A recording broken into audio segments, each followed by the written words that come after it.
Programme ਸ਼ਮਾਦਾਨ ਦੇ ਵਿੱਚ ਇਸ ਵਕਤ ਮੇਰੇ ਨਾਲ ਡਾਕਟਰ ਸ਼ਿੰਦਰ ਕੌਰ ਹੋਰੀ ਜੁੜ ਗਏ ਨੇ। ਸੋ ਉਹਨਾਂ ਦੇ ਨਾਲ ਗੱਲਬਾਤ ਅੱਗੇ ਬਣਾਉਣੇ। ਸਮਾਜ ਦੇ ਵਿੱਚ ਇੱਕ ਬੜੀ ਅਹਿਮ ਚਰਚਾ ਹੋ ਰਹੀ ਹੈ। ਤੁਹਾਨੂੰ ਦੱਸਦੀ ਹੈ ਕਿ ਸ਼ਾਇਦ ਬਹੁਤ ਘੱਟ ਲੋਕਾਂ ਨੂੰ ਪਤਾ ਹੋਏਗਾ ਕਿ ਥਰਡ ਜੈਂਡਰ ਦੇ ਨਾਂ ਦੇ ਉੱਤੇ, ਟਰਾਂਸਜੈਂਡਰ ਦੇ ਨਾਂ ਦੇ ਉੱਤੇ ਇੱਕ ਹੋਰ ਜਿਹੜੀ ਗੱਲ ਸਾਹਮਣੇ ਆ ਰਹੀ ਆ, ਉਹ ਵੀ ਇੱਕ ਸਮਾਜ ਨੂੰ ਦਿਲ ਕੰਬਾਊ ਵਾਲੀ ਹੈ। ਇਸ ਤੋਂ ਪਹਿਲਾਂ ਇੱਕ ਹੋਰ ਚਰਚਾਵਾਂ ਨੇ ਬਾਹਰ ਵਿਦੇਸ਼ਾਂ ਦੇ ਵਿੱਚ, ਤਾਂ ਤੁਸੀਂ ਮੇਲ ਪ੍ਰੋਸਟੀਟਿਊਸ਼ਨ ਸੁਣੀ ਹੋਣੀ ਹੈ। ਮੇਲ ਪ੍ਰੋਸਟੀਟਿਊਸ਼ਨ ਦੋ ਤਰ੍ਹਾਂ ਦੀ ਹੈ, ਪੋਜ਼ੀਟਿਵ ਜਾਂ ਜਿਵੇਂ ਮਰਜ਼ੀ ਉਹਨੂੰ ਗਿਣ ਲਓ। ਇਹ ਵੀ ਇੱਕ ਬਹੁਤ ਵੱਡੀ ਹੈ। ਸੋ ਇਹਦੇ ਤਮਾਮ ਗੱਲਬਾਤ ਕਰਨ ਦੇ ਲਈ ਮੇਰੇ ਨਾਲ ਜੁੜੇ ਨੇ ਡਾਕਟਰ ਸ਼ਿੰਦਰ ਕੌਰ ਹੋਰੀ। ਡਾਕਟਰ ਸਾਹਿਬ, ਸਤਿ ਸ਼੍ਰੀ ਅਕਾਲ ਜੀ। ਸਤਿ ਸ਼੍ਰੀ ਅਕਾਲ ਭਾਜੀ। ਅੱਜ ਦਾ ਵਿਸ਼ਾ ਜੋ ਤੁਸੀਂ ਚੁੱਕਿਆ ਜੇ, ਸਾਡਾ ਸਮਾਜ ਜਿਸ ਤਰੀਕੇ ਦਾ ਹੈ ਜੀ, ਸ਼ਾਇਦ ਉਹ ਇਹ ਚੀਜ਼ ਨੂੰ ਖੁੱਲੇ ਵਿੱਚ ਗੱਲ ਕਰਨਾ ਵੀ ਨਹੀਂ ਸਹੀ ਸਮਝਦਾ। ਇਹੀ ਕਾਰਨ ਹੈ, ਬਤੌਰ ਇੱਕ ਔਰਤ ਹੁੰਦਿਆਂ, ਇੱਕ ਮਾਂ ਹੁੰਦਿਆਂ, ਮੈਂ ਇਹ ਵਿਸ਼ਾ ਸਿਰਫ ਇਸ ਕਰਕੇ ਚੱਕਿਆ ਕਿ ਮੈਂ ਬੱਚਿਆਂ ਦੀ ਡਾਕਟਰ ਵੀ ਹਾਂ ਜੀ, ਤੇ ਵਰਲਡ ਹੈਲਥ ਆਰਗੇਨਾਈਜੇਸ਼ਨ ਵੱਲੋਂ ਜੋ ਚੇਤਾਵਨੀ ਦਿੱਤੀ ਗਈ ਕਿ ਭਾਈ ਜੇ ਇਹਨੂੰ ਅੰਦਰ ਖਾਤੇ ਇਸੇ ਤਰ੍ਹਾਂ ਦੱਬੀ ਰੱਖਿਆ ਤਾਂ ਜਿਵੇਂ ਸਦੀਆਂ ਤੋਂ ਬੇਟੀਆਂ ਨਾਲ ਇਹ ਕੁਕਰਮ ਹੁੰਦਾ ਆਇਆ, ਜੇ ਨਾ ਇਹਦੇ ਲਈ ਆਵਾਜ਼ ਚੁੱਕੀ ਗਈ, ਇਸੇ ਤਰ੍ਹਾਂ ਹੀ ਦੱਬੀ ਜਾਂਦੇ ਰਹੇ, ਤਾਂ ਇਹ ਗਿਣਤੀ ਸ਼ਾਇਦ ਬੇਟੀਆਂ ਤੋਂ ਵੀ ਉਤਾਂਹ ਲੰਘ ਜਾਣੀ ਹੈ ਜੀ। ਇਸੇ ਲਈ ਮੈਂ ਬੜਿਆਂ ਨਾਲ ਜ਼ਿਕਰ ਕੀਤਾ ਕਿ ਇਹ ਵਿਸ਼ਾ ਗੰਭੀਰ ਹੈ। ਬੱਚੇ ਸਾਡੇ ਕੋਲ ਪਹੁੰਚ ਰਹੇ ਨੇ ਜਿਨ੍ਹਾਂ ਦਾ ਘਰਾਂ ਦੇ ਵਿੱਚ ਸਰੀਰਕ ਸ਼ੋਸ਼ਣ ਹੋ ਰਿਹਾ ਹੈ। ਬੇਟਿਆਂ ਦਾ ਖਾਸ ਤੌਰ ਤੇ ਜਿਹੜਾ ਮਾਪੇ ਅਗਾਂਹ ਲਿਆਉਂਦੇ ਹੀ ਨਹੀਂ ਤੇ ਉਹਨੂੰ ਘਰਾਂ ਦੇ ਅੰਦਰ ਹੀ ਗੱਲ ਦਫਨ ਕਰ ਦਿੱਤੀ ਜਾਂਦੀ ਹੈ। ਪਰ ਵਿਸ਼ਾ ਇਸ ਕਰਕੇ ਗੰਭੀਰ ਹੋ ਗਿਆ ਕਿ ਜਿੰਨੇ ਵੀ ਸੀਰੀਅਲ ਰੇਪਿਸਟਸ ਜਾਂ ਸੀਰੀਅਲ ਕਿਲਰਸ ਲੱਭੇ ਨੇ,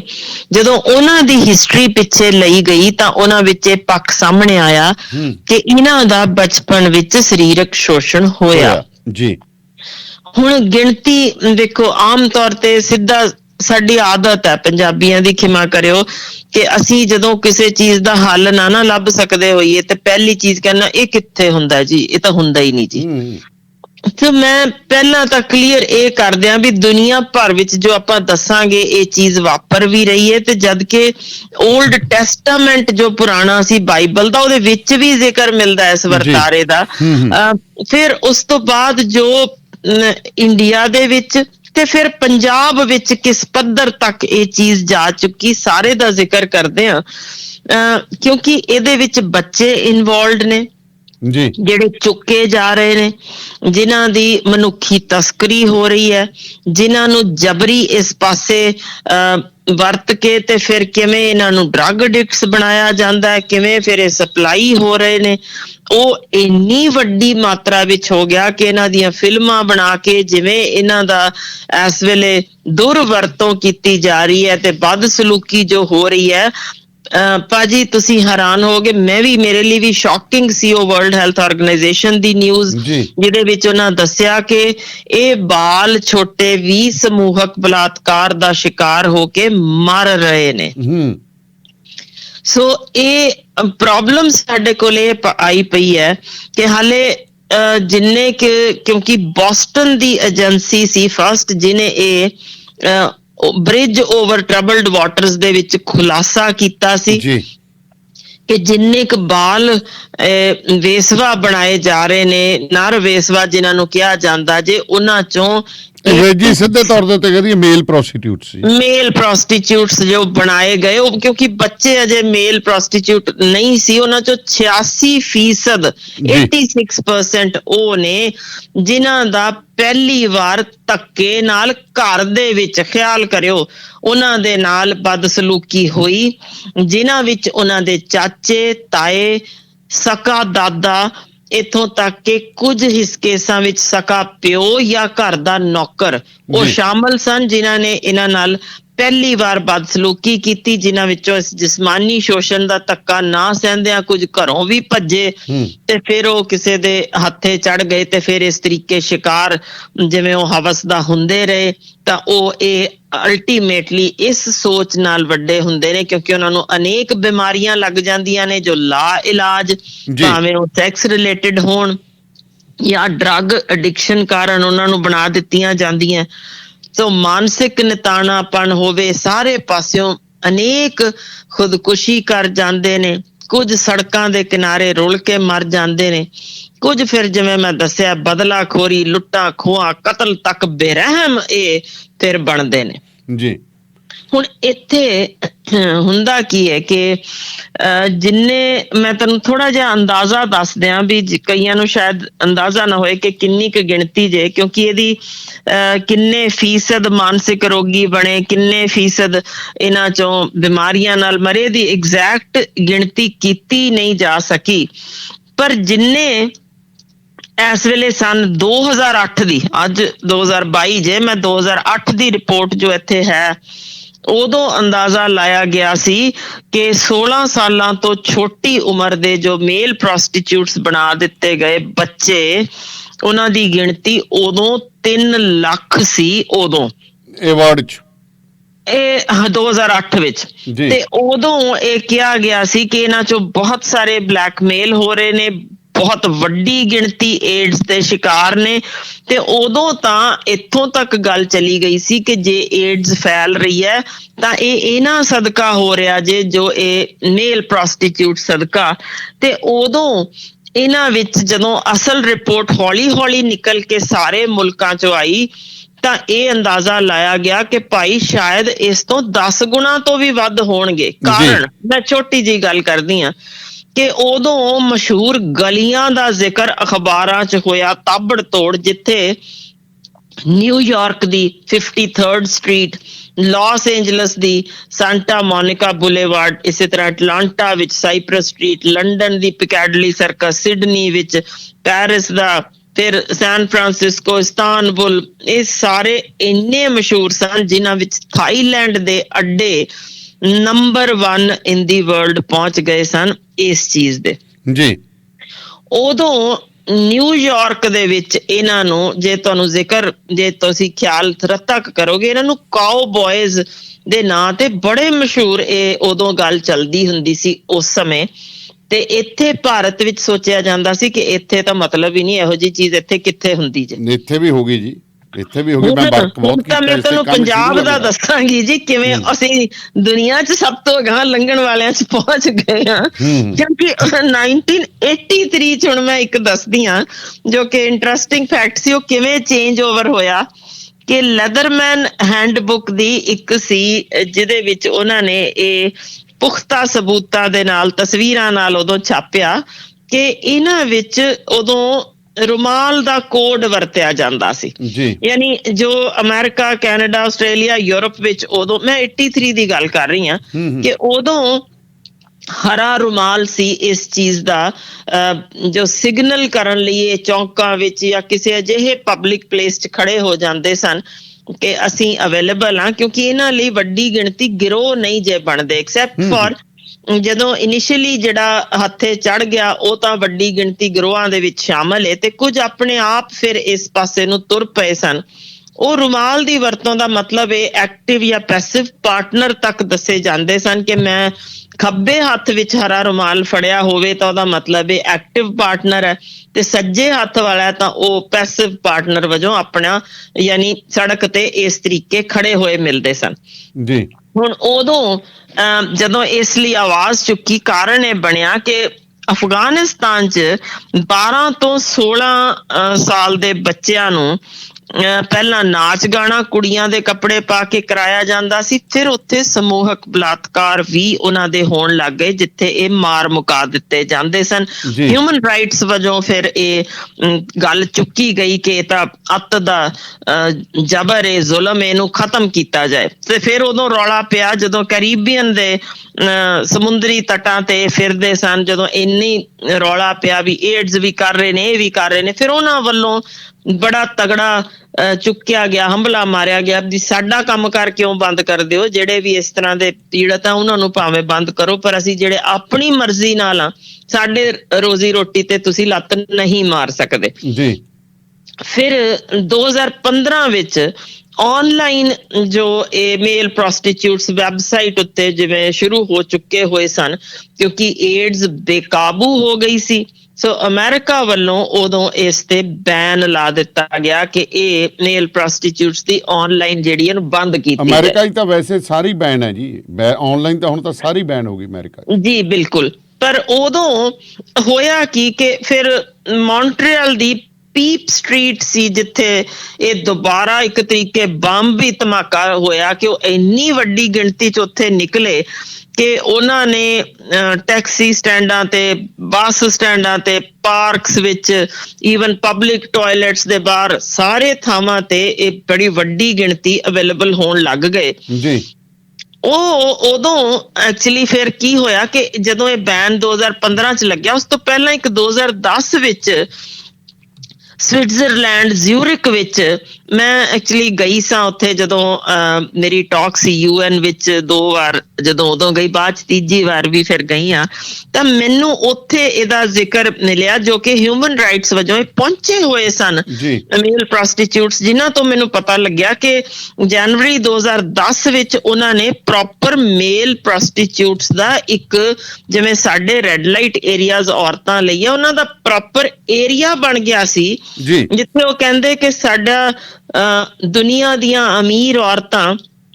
ਛੁੱਟੀ ਮਨਾਉਣ ਲਈ ਉੱਥੇ ਵਕਤੀ ਆਉਂਦੀਆਂ ਸਨ ਸਪੈਸ਼ਲ, ਤੇ ਬੜੀ ਭਾਰੀ ਕੀਮਤ ਉਹਨਾਂ ਨੂੰ ਮਿਲਦੀ ਸੀ ਤੇ ਉਸ ਤੇ ਰੋਕ ਲੱਗਣ ਕਾਰਨ ਉਹ ਹਿਊਮਨ ਰਾਈਟਸ ਵਜੋਂ ਉੱਥੇ ਪਹੁੰਚੇ ਸੀ ਕਿ ਸਾਡੇ ਤੇ ਕੋਈ ਪ੍ਰੈਸ਼ਰ ਨਹੀਂ, ਅਸੀਂ ਆਪਣੀ ਮਰਜ਼ੀ ਨਾਲ ਆ ਤੇ ਸਾਡੇ ਤੇ ਪ੍ਰੈਸ਼ਰ ਰੋਕਿਆ ਜਾਵੇ, ਜਿਸ ਤੇ ਉਹਨਾਂ ਨੂੰ ਸਕਸੈਸ ਮਿਲੀ ਕਿ ਹਾਂਜੀ ਇਹ ਕਿੱਤੇ ਵਜੋਂ ਜਿਹੜੇ ਆਪਣੀ ਮਰਜ਼ੀ ਨਾਲ ਗਏ ਨੇ ਉਹ ਜਾ ਸਕਦੇ ਨੇ ਜੀ। ਹੁਣ ਉਦੋਂ ਫਿਰ ਕੀ ਇਸ਼ੂ ਚੱਕਿਆ ਗਿਆ ਕਿ ਜਿਹੜੇ ਧੱਕੇ ਨਾਲ ਲੈ ਕੇ ਜਾ ਰਹੇ ਸਨ ਉਹਨਾਂ ਵਿੱਚੋਂ ਹੁੰਦਾ ਕੀ ਸੀ ਕਿ ਜਿਵੇਂ ਪਹਿਲੀ ਵਾਰ ਘਰ 'ਚ ਸ਼ਿਕਾਰ ਹੋਇਆ,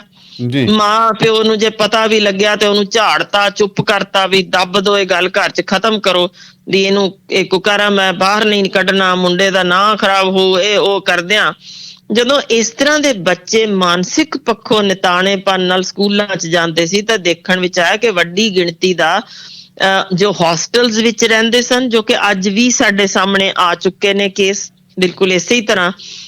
ਸਕੂਲਾਂ ਦੇ ਵਿੱਚ ਉਹਨਾਂ ਦੇ ਸਾਥੀਆਂ, ਸੀਨੀਅਰਸ ਵੱਲੋਂ ਵੀ ਉਹਨਾਂ ਨਾਲ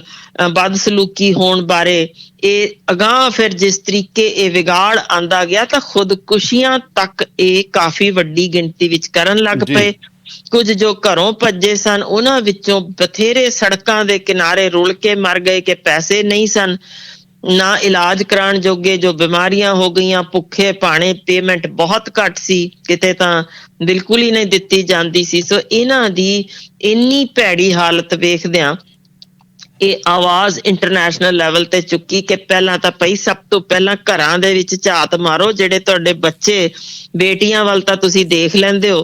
ਪਰ ਤੁਸੀਂ ਇਧਰੋਂ ਉੱਕਾ ਹੀ ਅੱਖਾਂ ਮੀਟੀਆਂ ਪਈਆਂ ਜੋ ਬੇਟਿਆਂ ਨਾਲ ਹੋ ਰਿਹਾ, ਕਿਰਪਾ ਕਰਕੇ ਉਧਰ ਧਿਆਨ ਕਰੋ, ਕਿਉਂਕਿ ਇਹ ਜੋ ਸੀਰੀਅਲ ਰੇਪਿਸਟ ਬਾਅਦ ਚ ਅਸੀਂ ਇਹ ਕਹਿੰਦੇ ਆ ਕਿ ਸਮਾਜ ਵਿਗੜ ਗਿਆ, ਉਹ ਸਮਾਜ ਤੁਸੀਂ ਆਪਣੇ ਘਰ ਵਿੱਚੋਂ ਤਿਆਰ ਕੀਤਾ ਜੇ। ਹੁਣ ਇਹੋ ਜਿਹੇ ਕੇਸ ਮੈਂ ਆਪਣੀ 35 ਸਾਲ ਦੀ ਸਰਵਿਸ ਦੌਰਾਨ ਕੋਈ 22-23 ਕੇਸ ਤਾਂ ਅਸੀਂ ਦੇਖ ਚੁੱਕੇ ਹਾਂ ਜਿੱਥੇ ਸਕੇ ਦਾਦੇ ਵੱਲੋਂ ਜਾਂ ਘਰ ਦੇ ਨੌਕਰ ਵੱਲੋਂ ਜਾਂ ਚਾਚੇ ਵੱਲੋਂ ਇਸ ਤਰ੍ਹਾਂ ਦੀ ਬਦਸਲੂਕੀ ਨਾਲ ਬੱਚੇ ਸਾਡੇ ਕੋਲ ਦਾਖਲ ਹੋਏ। ਇੱਕ ਮੁੱਖ ਪੰਨੇ ਦੀ ਇੱਥੇ ਖਬਰ ਵੀ ਬਣੀ ਸੀ ਜਦੋਂ ਇੱਕ ਰਿਟਾਇਰਡ DSP ਨੇ ਆਪਣੇ ਦੋਨੋਂ ਪੋਤਰਿਆਂ ਦੇ ਨਾਲ ਬਦਸਲੂਕੀ ਕੀਤੀ ਸੀ, ਉਹ ਤਾਂ ਕਾਫੀ ਵੱਡੀ ਖਬਰ ਵੀ ਛਪੀ ਸੀ। ਸੋ ਇਸ ਤਰ੍ਹਾਂ ਦੀ ਚੀਜ਼ ਦੇ ਵਿੱਚ ਥੋੜਾ ਜਿਹਾ ਮੈਂ ਭਾਰਤ ਦੇ ਵਿੱਚ ਕੀ ਚੱਲ ਰਿਹਾ ਫਿਰ ਮੈਂ ਦੱਸਾਂਗੀ, ਕਿਵੇਂ ਸਾਡੇ ਇੱਥੇ ਜੋ NGOs ਵਰਕ ਕਰ ਰਹੀਆਂ ਨੇ ਤੇ ਕਿਵੇਂ ਲੋੜ ਹੈ ਇਹਨਾਂ ਨੂੰ ਵਾਪਸ ਨੋਰਮਲ ਜ਼ਿੰਦਗੀ ਵੱਲ ਲਿਆਉਣ ਚ, ਜਿਹੜੇ ਜਬਰੀ ਇਸ ਪਾਸੇ ਵੱਲ ਧੱਕੇ ਗਏ ਨੇ ਉਹਨਾਂ ਦੀ ਸਪੋਰਟ ਸਿਸਟਮ ਬਣਾਉਣ ਦੀ ਕਿਉਂ ਲੋੜ ਹੈ। ਕਿਉਂਕਿ ਇਹ ਅੱਜ ਦੀ ਗੱਲ ਨਹੀਂ, 17ਵੀਂ ਸਦੀ ਵਿੱਚ ਵੀ ਅਮਰੀਕਾ ਦੇ ਵਿੱਚ ਇਸ ਵੇਲੇ ਕਾਗਜ਼ ਪੁਰਾਣੇ ਸਾਂਭੇ ਪਏ ਨੇ ਕਿ ਉਦੋਂ ਵੀ ਕੋਰਟਾਂ 'ਚ ਕੇਸ ਗਏ ਸਨ, ਯਾਨੀ ਇਹ ਨਵੀਂ ਗੱਲ ਨਹੀਂ। ਪਰ ਗੱਲ ਇਹ ਹੈ ਕਿ ਜਿਹੜੀ ਚੀਜ਼ ਕਾਰਨ ਮੈਂ ਕਹਿ ਰਹੀ ਹਾਂ ਕਿ ਹੁਣ ਲੋੜ ਪਈ, ਉਹ ਪ੍ਰੋਜੈਕਟ ਵੈਬਰ ਸੀ ਰੋਡੇ ਵਿਖੇ ਜਿੱਥੇ ਸ਼ੁਰੂ ਕੀਤਾ ਗਿਆ ਕਿ ਇਹਨਾਂ ਲਈ ਡਾਕਟਰੀ ਸਹੂਲਤ, ਮਾਲੀ ਮਦਦ, ਮਾਨਸਿਕ ਪੱਖੋਂ ਉਹਨਾਂ ਨੂੰ ਸਪੋਰਟ ਦੇਣੀ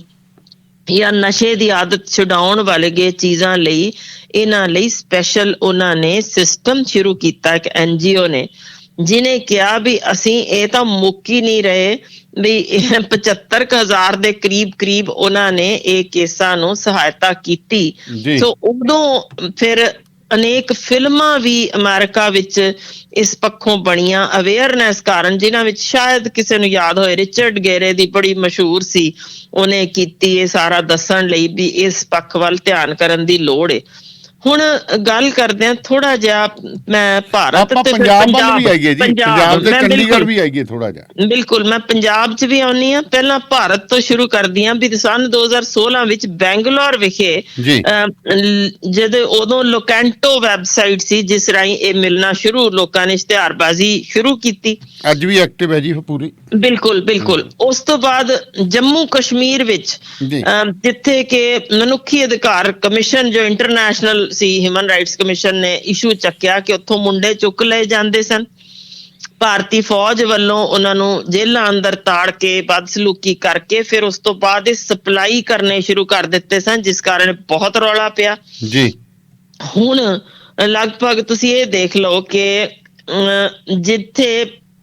India together bodies for sale, ਉਹਦੇ ਵਿੱਚ ਤੇਜਸਵਨੀ ਪਗਾੜਲਾ ਜਿਹੜੀ ਇਹ ਗਰੀਬ ਟੱਬਰਾਂ ਵਿੱਚੋਂ ਚੁੱਕੇ ਬੱਚਿਆਂ ਦੇ ਜਿਸ ਤਰੀਕੇ ਉਹ ਖਿਆਲ ਕਰ ਰਹੀ ਹੈ, ਜਿਵੇਂ ਉਹਨੇ ਦੱਸਿਆ ਕਿ ਚਿੱਟੇ ਕੱਪੜੇ ਪਵਾ ਕੇ ਇਹਨਾਂ ਨੂੰ ਕਿਵੇਂ ਖੜਾ ਕੀਤਾ ਜਾਂਦਾ, ਮਹਿੰਗੀਆਂ ਕਾਰਾਂ 'ਚ ਆ ਕੇ ਔਰਤਾਂ ਇਹਨਾਂ ਨੂੰ ਲਿਜਾ ਰਹੀਆਂ ਨੇ ਹਰ ਹਿੱਸੇ ਵਿੱਚ। ਉੱਥੇ ਹੈਦਰਾਬਾਦ ਵਿੱਚ ਬੇਹੂਦਗੀ ਦੀਆਂ ਸਿਖਰਾਂ ਜਿੱਥੇ ਟੱਪੀਆਂ ਤਾਂ ਇਹਨੇ ਜ਼ਿਕਰ ਕੀਤਾ ਕਿ ਭਾਈ ਇਹ ਤਾਂ ਮੈਂ 50,000 ਤਾਂ ਬੱਚਿਆਂ ਦਾ ਆਲਰੇਡੀ ਖਿਆਲ ਰੱਖ ਰਹੀ ਹਾਂ, ਜਿਨ੍ਹਾਂ ਨੇ ਸੁਰੱਖਿਆ ਸੁਸਾਇਟੀ ਬਣਾ ਕੇ।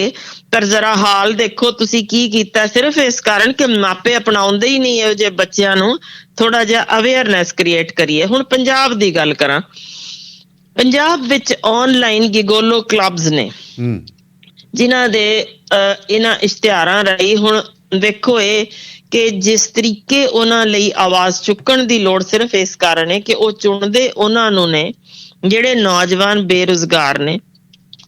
ਉਹਨਾਂ ਨੂੰ ਇਹ ਕਹਿ ਕੇ ਭਰਮਾਇਆ ਜਾਂਦਾ ਕਿ ਇੱਕ ਅਜਿਹੀ ਨੌਕਰੀ ਦੇਣ ਲੱਗੇ ਆ ਜਿਹਦੇ ਵਿੱਚ ਤੁਹਾਡੀ ਵਧੀਆ ਕਮਾਈ ਹੋ ਜਾਏਗੀ ਤੇ ਤੁਸੀਂ ਘਰ ਹੀ ਬਹਿਣਾ, ਆਨਲਾਈਨ ਤੁਹਾਡਾ ਵਪਾਰ ਚੱਲਣਾ ਤੇ ਇਹਨੂੰ ਅਪਲਾਈ ਕਰੋ ਤੇ ਫਿਰ ਅਸੀਂ ਤੁਹਾਨੂੰ ਇਹ ਵਧੀਆ ਕਮਾਈ ਤੁਸੀਂ ਕਰ ਸਕੋਗੇ। ਹੁਣ ਉਹਦੇ ਅਧੀਨ ਹੁੰਦਾ ਇਹ ਹੈ ਕਿ ਜਿਹੜਾ ਵਿਚਾਰਾ ਨੌਕਰੀਆਂ ਲੱਭਦਾ ਕੋਈ ਇੱਕ ਵਾਰ ਫਸ ਜਾਏ, ਉਹਨੂੰ ਡਰੱਗਸ ਦੇ ਕੇ ਕਿਵੇਂ ਇਸ ਤਰੀਕੇ ਪਹਿਲੀ ਵਾਰ ਫਸਾ ਕੇ ਤੇ ਫਿਰ ਉਹਦੇ ਵੀਡੀਓਜ਼ ਤਿਆਰ ਕਰਕੇ ਤੇ ਉਹਨੂੰ ਯਾਨੀ ਜਬਰੀ ਇਸ ਪਾਸੇ ਵੱਲ ਧੱਕ ਦਿੱਤਾ ਜਾਂਦਾ ਹੈ। ਪਰ ਇਹਦੇ ਵਿੱਚ ਵੱਡੀ ਗਿਣਤੀ ਉਹ ਵੀ ਨੇ ਜਿਨ੍ਹਾਂ ਦੇ ਕੁਝ ਨਾ ਕੁਝ ਪ੍ਰੋਬਲਮਸ ਹੋਣ, ਜਿਹੜੇ ਮਜਬੂਰੀ ਵਸ ਆਪ ਹੀ ਇਸ ਪਾਸੇ ਕਿ ਕਰਜ਼ੇ ਚੜ ਗਏ, ਕੋਈ ਰਾਹ ਹੀ ਨਹੀਂ ਦੇ ਵਜੋਂ ਵੀ ਇਸ ਪਾਸੇ ਵੱਲ ਖਿੱਚੇ ਜਾ ਰਹੇ ਨੇ। ਹੁਣ ਮੈਂ ਜਿਸ ਕਾਰਨ ਅੱਜ ਪ੍ਰੋਗਰਾਮ ਕੀਤਾ, ਜੋ UNO ਨੇ ਖਾਸ ਤੌਰ ਤੇ ਜਿਹੜੇ ਕੇਸਾਂ ਦਾ ਚੱਕੀ ਜੇ ਇਸ਼ੂ ਭਾਰਤ ਵਿਚਲੇ ਜੀ, ਉਹਦੇ ਵਿੱਚ ਉਹਨਾਂ ਨੇ ਕਿਹਾ ਕਿ ਭਾਰਤ ਅੰਦਰ 15 ਤੋਂ 25 ਸਾਲਾਂ ਦੇ ਜੋ ਕੁੜੀਆਂ ਵਰਗੇ ਨਾਜ਼ੁਕ ਦਿਸਦੇ ਮੁੰਡੇ ਨੇ ਜੀ, ਖਾਸ ਤੌਰ ਤੇ ਉਹ ਗਰੀਬ ਘਰਾਂ ਦੇ ਜੋ ਬਿਹਾਰ, ਨੇਪਾਲ, ਉੱਤਰ ਪ੍ਰਦੇਸ਼ ਤੇ ਕੁਝ ਹਿੱਸਿਆਂ 'ਚ ਪੰਜਾਬ ਵਿੱਚੋਂ ਵੀ ਇਹਨਾਂ ਨੂੰ ਚੁੱਕ ਲਿਆ ਜਾਂਦਾ ਜੇ। ਫਿਰ ਇਹ ਵੱਖੋ ਵੱਖਰੇ ਹਿੱਸਿਆਂ ਵਿੱਚ ਭਾਰਤ ਦੇ ਜਿੱਥੇ ਗਰੀਬ ਘਰਾਂ ਵਿੱਚ ਥੋੜੇ ਨਾ ਬਹੁਤਾ ਖਰਚਾ ਕਰ ਸਕਦੇ ਹੋਣ, ਉਹਨਾਂ ਵਿੱਚ ਕੁੜੀਆਂ ਦੀ ਥਾਂ ਇਹਨਾਂ ਨੂੰ ਨਚਾਇਆ ਜਾਂਦਾ, ਜਿਹਦਾ ਇੰਡੀਆ ਦੇ ਵਿੱਚ ਇਹਦਾ ਨਾਮ ਲੌਂਡਾ ਨਾਚ ਰੱਖ ਦਿੱਤਾ ਗਿਆ। ਸੋ ਇਹਨਾਂ ਲਈ ਪੈਸੇ ਘੱਟ ਦਿੱਤੇ ਜਾਂਦੇ ਨੇ, ਪਰ ਬਿਹਾਰ, ਬੰਗਾਲ, ਮਹਾਰਾਸ਼ਟਰ ਤੇ ਉੱਤਰ ਪ੍ਰਦੇਸ਼। ਡਾਕਟਰ ਸਾਹਿਬ ਤੁਹਾਨੂੰ ਇੱਕ ਬੜੀ ਇੰਟਰਸਟਿੰਗ, ਚਲੋ ਬੰਦਾ ਦੱਸਦਾ ਨਹੀਂ ਹੁੰਦਾ ਵੀ ਮੈਂ ਇਲੈਕਸ਼ਨਾਂ ਤੋਂ ਬਾਅਦ ਇੱਕ ਡਾਕੂਮੈਂਟਰੀ ਲਗਭਗ ਮੇਰੀ ਸਕ੍ਰਿਪਟ ਤਿਆਰ ਹੈ, ਮੈਂ ਕੁਛ ਤਿਆਰ ਕੀਤੇ ਨੇ ਕਿ ਸ਼ੀਮੇਲ ਕਨਸੈਪਟ ਜਿਹੜਾ ਬੈਂਕਾਕ ਤੋਂ ਚੱਲ ਕੇ ਪੰਜਾਬ ਤੇ ਦਿੱਲੀ ਆ ਗਿਆ ਜੀ। ਲੜਕੇ ਉੱਪਰੋਂ ਹਾਰਮੋਨਸ ਲੈਂਦੇ ਨੇ, ਲੜਕੀਆਂ ਵਾਲਾ ਚਿਹਰਾ ਬਣਾਉਂਦੇ ਨੇ, ਬਿਲਕੁਲ ਆਪਣੀ ਬ੍ਰੈਸਟ ਇਨਕਰੀਜ਼ ਕਰਦੇ ਨੇ ਜੀ, ਤੇ ਉਹ ਆਪਣੇ ਆਪ ਨੂੰ ਸੈੱਲ ਕਰਦੇ ਨੇ ਆਨਲਾਈਨ। ਐਂਡ ਏਡੀ ਵੱਡੀ ਮਾਰਕੀਟ ਕ੍ਰੀਏਟ ਹੋ ਚੁੱਕੀ ਹੈ ਉਸ ਦੀ ਇੰਡੀਆ ਦੇ ਵਿੱਚ। ਤੁਸੀਂ ਹੈਰਾਨ ਰਹਿ ਜਾਓਗੇ ਇਸ ਗੱਲ ਨੂੰ ਲੈ ਕੇ ਕਿ ਮੈਂ ਅੱਜ ਤੋਂ ਤਕਰੀਬਨ ਮੈਂ ਟੀਚ ਕਰ ਰਿਹਾ ਸੀ, ਜਦੋਂ ਮੇਰੇ ਸਟੂਡੈਂਟਸ ਨੂੰ ਮੈਂ ਉਹ ਇੱਕ ਦਿੱਤਾ ਸੀ,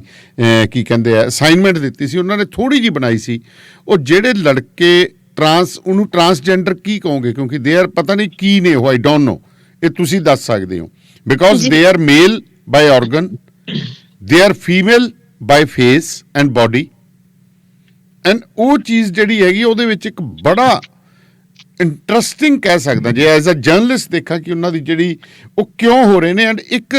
MBBS ਕਰ ਰਿਹਾ ਲੜਕਾ ਜੋ PGI ਦੇ ਵਿੱਚ ਸੀ, ਮੈਨੂੰ ਉਹ ਮਿਲਿਆ, ਐਂਡ ਉਹਨੇ ਇੱਕ ਇਹੋ ਜਿਹੀ ਚੀਜ਼ ਦੱਸੀ, ਕਹਿੰਦੇ ਸਰ ਸਾਡੀ ਲਾਈਫ ਜਿਸ ਢੰਗ ਦੇ ਨਾਲ ਹਾਰਮੋਨਸ ਲੈ ਰਹੇ ਹੈ ਅੱਜ ਤਾਂ ਬਹੁਤ ਚੰਗਾ ਲੱਗ ਰਿਹਾ, ਪਰ ਸਾਨੂੰ ਤੁਸੀਂ ਇੱਕ ਚੀਜ਼ ਨੋਟ ਕਰਕੇ ਦੱਸਿਓ, ਤੁਸੀਂ ਲੱਭ ਲਿਓ ਕਿ ਜਿਨ੍ਹਾਂ ਨੂੰ ਤੁਸੀਂ ਖੁਸਰੇ ਕਹਿੰਦੇ ਹੋ ਜਾਂ ਜਿਨ੍ਹਾਂ ਨੂੰ ਉਹ ਕੀਤਾ, ਉਹ ਕਿੰਨੀ ਜਿਹੜੀ ਆ ਉਹ ਕਿੰਨੀ ਕੁ ਉਮਰ ਉਹਨਾਂ ਨੇ ਭੋਗੀ। ਕਹਿੰਦੇ 40 ਸਾਲ ਤੋਂ ਉੱਪਰ ਤੁਹਾਨੂੰ ਜਿਹੜੇ ਸ਼ੀਮੇਲਸ ਨੇ ਇਹ ਮਿਲਣਗੇ ਨਹੀਂ। ਇਹ ਕਿੱਧਰ ਜਾਂਦੇ ਨੇ, ਕੌਣ ਖਪਾ ਦਿੰਦਾ? ਪੇਰੈਂਟਸ ਸਾਨੂੰ ਡਿਸਓਨ ਕਰ ਦਿੰਦੇ ਨੇ। ਬਿਲਕੁਲ ਮੈਂ ਤੁਹਾਡੇ ਨਾਲ ਸਹਿਮਤ ਹਾਂ, ਕਿਉਂਕਿ ਇਹੀ ਐਂਡ ਮੈਂ ਇੱਥੇ ਹੀ ਲੈ ਕੇ ਆ ਰਹੀ ਸਾਂ ਕਿ ਜਿਸ ਤਰੀਕੇ ਦੀ ਇਹਨਾਂ ਦੀ ਜ਼ਿੰਦਗੀ ਹੌਲੀ ਹੌਲੀ ਘਟਦੀ 40 ਤੇ ਮੈਕਸਿਮਮ ਹੀ ਹੈ ਜੀ। ਅਸੀਂ ਜੋ ਦੇਖ ਰਹੇ ਹਾਂ ਇਹ 28 ਤੋਂ 30 ਦੇ ਵਿੱਚ ਹੀ ਬਹੁਤ ਵੱਡੀ ਗਿਣਤੀ ਤਾਂ ਤੁਰ ਜਾਂਦੇ ਨੇ, ਕਿਉਂਕਿ ਇਹਨਾਂ ਨੂੰ 12 ਸਾਲ ਦੀ ਉਮਰ ਤੋਂ ਹੀ ਇਸ ਪਾਸੇ ਵੱਲ ਧੱਕ ਦਿੱਤਾ ਜਾਂਦਾ ਜੇ। ਪਰ ਇਹ ਹਾਰਮੋਨਸ ਦੇ ਨਾਲ ਵਲੰਟਰੀਅਰਲੀ ਜਾ ਰਹੇ ਨੇ ਜੀ, ਇਹ ਵੀ ਤਾਂ ਇੱਕ ਬਹੁਤ ਵੱਡੀ ਗੱਲ ਹੈ। ਉਹਨਾਂ ਨੂੰ ਐ ਲੱਗ ਰਿਹਾ ਕਿ ਇਹਦੇ 'ਚ ਪੈਸਾ ਬੜਾ ਹੈ। ਉਹ ਜਦੋਂ ਗੱਲ ਕਰਦੇ ਨੇ ਉਹ ਨੈੱਟ ਤੇ, ਹੁਣ ਇੱਕ ਡਾਕਟਰ ਹੈ ਉਹ ਪੜ੍ਹ ਕੇ, ਇੱਕ ਹੋਰ ਨੂੰ ਮੈਂ ਪੁੱਛਿਆ ਕਿਉਂ, ਕਹਿੰਦਾ ਜੀ ਬੋਥ ਵੇ ਮਨੀ ਹੈ, ਪ੍ਰਾਈਵੇਸੀ ਵੀ ਹੈਗੀ ਹੈ। If ladies want to invite, ਕਹਿੰਦੇ ਉਹ ਐਜ਼ ਅ ਇੱਕ ਲੇਡੀ ਦੇ ਤੌਰ ਤੇ ਅਸੀਂ ਜਾਂਦੇ ਹਾਂ, ਬਟ ਹੁੰਨੇ ਅਸਲ ਦੇ ਵਿੱਚ ਮੇਲ ਹੈ। ਪਹਿਲਾਂ ਬਿਲਕੁਲ ਇਹ ਗਿਗੋਲੋ ਕਲੱਬਸ ਬਹੁਤ ਤਗੜੇ ਚੱਲ ਰਹੇ ਤੇ ਇੰਨੀ ਵੱਡੀ ਮਾਤਰਾ 'ਚ ਕਿ ਇਹਨਾਂ ਦੀ ਹਾਰਮੋਨਸ ਦੇ ਨਾਲ ਕੈਂਸਰਸ ਬਹੁਤ ਜ਼ਿਆਦਾ ਦੇਖਣ ਨੂੰ ਆ ਰਹੇ ਨੇ ਜੀ। ਐਂਡ ਇਹ ਇੱਕ ਮੇਜਰ ਸੋਰਸ ਬਣ ਰਹੇ ਨੇ, ਜਿਸ ਨਾਲ ਕੋਈ ਰੱਬ ਨਾ ਕਰੇ ਕਦੇ ਵੀ ਮੇਰੀ ਇਹ ਗੱਲ ਸੱਚੀ ਹੋਵੇ, ਪਰ ਜਿਸ ਤਰੀਕੇ ਦੀ ਗਿਣਤੀ ਇਨਕਰੀਜ਼ ਹੋ ਰਹੀ ਹੈ, ਕਿਉਂਕਿ ਇਹ ਕੋਰਟ ਵੱਲੋਂ ਕਹਿ ਦਿੱਤਾ ਗਿਆ ਸੀ ਦੱਸ ਹੀ ਨਹੀਂ ਸਕਦੇ ਇਹਨਾਂ ਨੂੰ ਕਿ ਕਿੰਨੇ HIV ਦੇ ਕੇਸਿਸ ਆ ਰਹੇ ਨੇ। ਮੈਂ ਨਿੱਕੀ ਜਿਹੀ ਗੱਲ ਤੋਂ ਹੀ ਤੁਹਾਨੂੰ ਸਪਸ਼ਟ ਦੱਸ ਦਿੰਦੀ ਹਾਂ ਕਿ ਜਦੋਂ ਅਸੀਂ ਬਲੱਡ ਡੋਨੇਸ਼ਨ ਕੈਂਪਸ ਲਾਉਂਦੇ ਹਾਂ ਯੂਨੀਵਰਸਿਟੀਜ਼ ਵਿੱਚ, ਕਾਲਜਿਸ ਵਿੱਚ, ਤੇ ਭਾਜੀ ਅਸੀਂ ਤਾਂ ਕਿਉਂਕਿ ਆਪ ਵਿੱਚ ਇੱਕ ਹਿੱਸਾ, ਅੱਧਾ ਵਿੱਚੋਂ ਜਿਹੜੇ ਕੇਸਾਂ ਦੇ ਸਾਨੂੰ ਸੁੱਟਣੇ ਪੈ ਜਾਂਦੇ ਨੇ, ਪਰ ਮੁਸੀਬਤ ਕਿ ਅਸੀਂ ਦੱਸ ਨਹੀਂ ਸਕਦੇ ਜੋ ਇਸ ਤਰੀਕੇ ਦੇ ਸਾਡੇ ਕਾਨੂੰਨ ਨੇ। ਤੇ ਉਹ ਤੁਸੀਂ ਸਮਝ ਲਓ ਕਿ ਕਿਸ ਭਾਰੀ ਮਾਤਰਾ ਵਿੱਚ ਇੱਥੇ ਏਡਜ਼ ਦਾ ਧਮਾਕਾ ਕਦੇ ਹੋਣਾ ਕਿ ਹੋਇਆ ਪਿਆ ਜੀ। ਏਡਜ਼ ਦਾ ਧਮਾਕਾ ਤਾਂ ਜਿਹੜੀ ਅੱਜ ਮੈਂ ਵੀਡੀਓ ਕਰਕੇ ਆਇਆ ਨਾ ਜੀ, ਉਸੇ ਵਿੱਚ ਹੀ ਮੈਂ, ਕਿਉਂਕਿ ਕਈ ਉਹ ਬੋਲਦੇ ਨਹੀਂ ਹੈਗੇ, ਉਹ ਕਹਿੰਦੇ ਜੀ ਜਿਹੜੇ ਅਸੀਂ ਨਸ਼ਾ ਛਡਾਉਣ ਦੀਆਂ ਦਵਾਈਆਂ ਦਿੰਦੇ ਆ ਉਹਦੇ ਵਿੱਚ ਬਹੁਤ ਵੱਡੀ ਗਿਣਤੀ HIV ਪੋਜ਼ਿਟਿਵਸ ਦੀ ਆ ਰਹੀ ਹੈ। ਉਹ ਤਾਂ ਹੈ ਹੀ ਭਾਜੀ, ਪਰ ਕੁਝ ਜਿਹੜੇ ਕਾਲਜਿਸ ਦੇ ਵਿੱਚ ਹੋਸਟਲਸ 'ਚ ਬੈਠੇ ਨੇ ਨੌਜਵਾਨ ਜਿਹੜੇ ਇਸ ਪਾਸੇ ਨੂੰ ਤੁਰ ਚੁੱਕੇ ਨੇ, ਜਿਹੜੇ ਅਜੇ ਡਰੱਗਸ ਨਹੀਂ ਵੀ ਲੈ ਰਹੇ, ਉਹ ਵੀ ਜਿਸ ਤਰੀਕੇ ਇਸ ਕਿਉਂਕਿ ਉਹ ਐਨਲ ਸੈਕਸ ਨਾਲ ਜਿਵੇਂ ਇਹਨਾਂ ਨੂੰ ਬਿਮਾਰੀਆਂ ਜੋ ਹੋ ਰਹੀਆਂ ਨੇ HIV, ਉਹਨਾਂ ਨੂੰ ਅੱਧਿਆਂ ਨੂੰ ਪਤਾ ਹੀ ਨਹੀਂ ਪਤਾ। ਉਹ ਤਾਂ ਹੀ ਮੈਂ ਦੱਸ ਰਹੀ ਹਾਂ ਕਿ ਉਹ ਜਿਸ ਤਰੀਕੇ ਬਗੈਰ ਪਤਾ ਹੋਏ ਦੇ ਜਿਵੇਂ ਉਹ ਇਹ ਚੀਜ਼ ਫੈਲਾ ਰਹੀ ਹੈ, ਕਦੇ ਤਾਂ ਉਹ ਇੱਥੋਂ ਤੱਕ ਸਟੇਟਮੈਂਟ ਦਿੰਦੇ ਨੇ ਵੀ 10 ਅਸੀਂ ਭੁਗਤਾਨੇ ਆ ਇੱਕ ਦਿਨ 'ਚ। ਜ਼ਰਾ ਅੰਦਾਜ਼ਾ ਲਾ ਲਓ ਕਿ ਕਿੰਨੀ ਵੱਡੀ ਬੌਂਬ ਇਹ ਫਟਣਾ ਜੇ ਜਦੋਂ HIV ਪੋਜ਼ਿਟਿਵਿਟੀ ਸਾਡੇ ਯੂਥ ਵਿੱਚ, ਜੇ ਅੱਧਾ ਬਲੱਡ ਸਾਨੂੰ ਜੇ ਕੀਤਾ 100 ਨੇ ਤੇ ਜੇ 50 ਸੁੱਟਣੇ ਪੈ ਗਏ ਨੇ ਤਾਂ ਸਮਝ ਲਓ ਕਿ ਕੀ ਹੋ ਰਿਹਾ ਜੇ। ਤੇ ਉਹਨਾਂ ਵਿੱਚੋਂ ਕਿੰਨੇ ਵਿੰਡੋ ਪੀਰੀਅਡ 'ਚ ਹੋਣਗੇ ਜਿਹੜੇ ਅੱਗੋਂ ਜਾ ਕੇ ਕੁਝ ਚਿਰ ਬਾਅਦ ਉਹ ਵੀ ਪੋਜ਼ਿਟਿਵ ਹੋ ਜਾਣਗੇ, ਤਾਂ ਅੰਦਾਜ਼ਾ ਲਾਓ ਕਿ ਕਿੰਨੀ ਵੱਡੀ ਮਾਤਰਾ 'ਚ ਲਾਸ਼ਾਂ ਡਿੱਗਣੀਆਂ ਨੇ ਜੋ ਏਡਜ਼ ਨਾਲ ਤੜਫ ਕੇ ਮਰਨਗੇ। ਸੋ ਇਸੇ ਲਈ ਇਹ ਜ਼ਬਰਦਸਤ ਇਹਦੇ ਲਈ ਇਸ਼ੂ ਵੀ ਚੱਕਿਆ ਜਾ ਰਿਹਾ, ਜਿਹਨੂੰ ਨਰ ਬਿਸਤਰਾ ਤੱਕ ਕਹਿ ਕੇ ਇਹਨੂੰ UNO ਵਿੱਚ ਵੀ ਇਹਨੂੰ ਇਸ਼ੂ ਨੂੰ ਉਭਾਰੋ, ਚੱਕੋ, ਹਰ ਲੈਵਲ ਤੇ ਗੱਲ ਕਰੋ ਤਾਂ ਕਿ ਅਵੇਅਰਨੈਸ ਸ਼ੁਰੂ ਹੋਏ, ਇਹਨਾਂ ਨੂੰ ਸਹੀ ਰਾਹ ਦਿਖਾਇਆ ਜਾਏ। ਸੋ ਇਹ